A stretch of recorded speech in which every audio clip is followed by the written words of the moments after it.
general idea and concept of what you're doing. Go ahead and just talk to me about it. Just tell me why do this? One of the reasons I started the Film Actors Boot Camp in Idaho was the beautiful location here. Unfortunately, the town is having a hard time, as we all are. But I have 40 years of experience in the film industry. And when you go to college, they teach you how to go to Broadway and major in theater, and they teach you how to go to summer stock, and they teach you how to do all that, but nobody tells you how to get into the film industry as an actor. So that's where I began. And I'm born and raised in Nevada.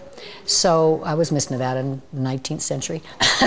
And it's kind of like going home. And I run a family foundation, but in addition to doing what I was doing here for the Film Actors Boot Camp, and I'm taking there and doing film festivals there as well, I run a family foundation, and I'm just blessed to be able to help the communities now. We have funded the Washoe County School District with a thing called Smart Thinking, and it's a computer program. Every kid from the 7th grade to the 12th grade, free, has a tutorial on his computer, bilingual. If you're a slow student, if you're an advanced student or whatever, you're able to go on and English, math, literature, history on the computer and have a tutor for you. Right. We donated quite a bit of money, and we didn't realize how many hours they were being spent, so we're still funding it. We're very involved with a children's museum that we're going to be contributing to. And Reno is a really incredible city. 400,000 people, and the entire month of July, it's called Art Town. 135 art events around the city, half of them free. So it's a city that I'm proud to say that I came from, and it's not the emphasis on gambling where I came from like it used to be. Right. So I really feel I'm really making a difference. One of the things that interests me a lot are the rural areas, Gerlach and Elko and Winnemucca, and areas that don't have United Ways and women's funds that help a lot. And the kids, one of the things that I learned so much being here in Idaho was the young students that had not had an opportunity to be exposed to film. And one of my students that I'm so proud of is Matt Parsons, who's just graduated from the University of Australia in Sydney, and is just a wonderful example of what he learned with me. And since I don't have kids, it fills my heart to see something like that. So how much do you expect to raise from an auction today? It's my first auction. I have no idea. Garage sales are real hot in California.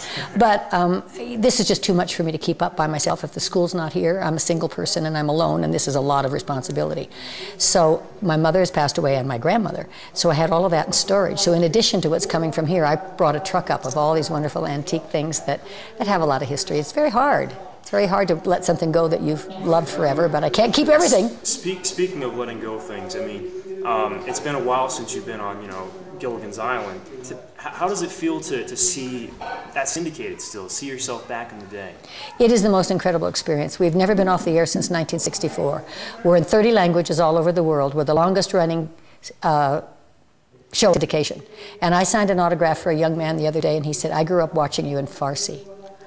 I mean, I can't even conceive it. Maybe I could understand Germany, but Farsi?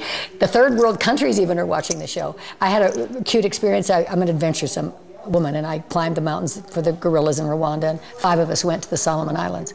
And we canoed up to an island of Sulafu where the chief's family had been chief for 19 generations. No running water, no electricity, and as we canoed up, the chief's wife went, "I know you.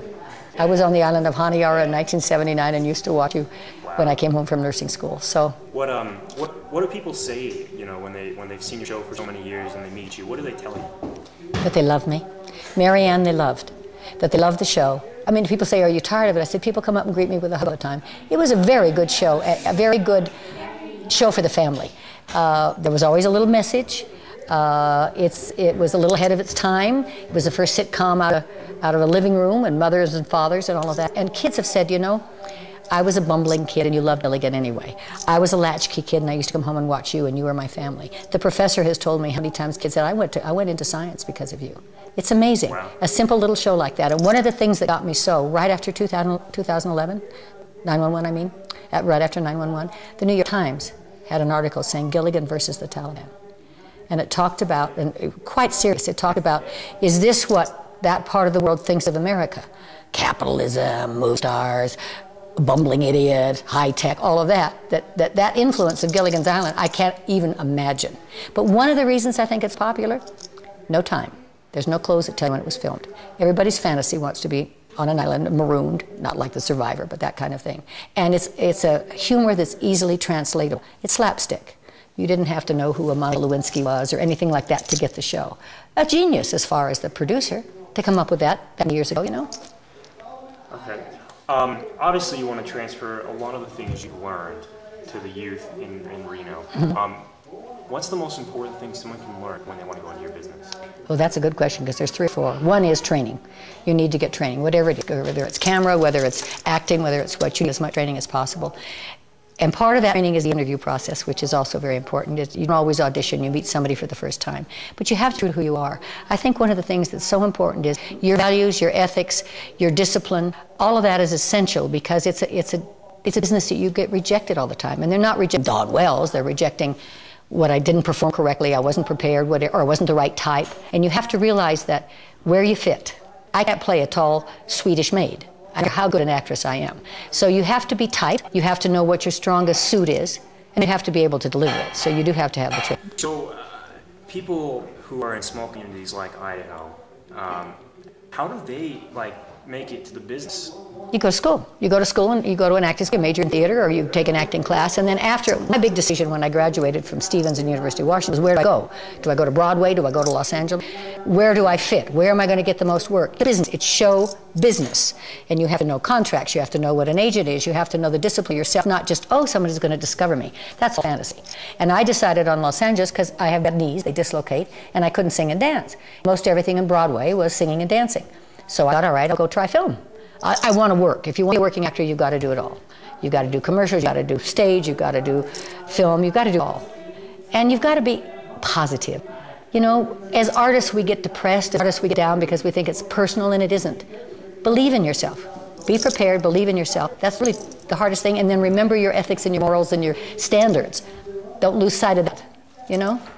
That makes perfect sense. I've got a lot. You've got a lot already, but yeah.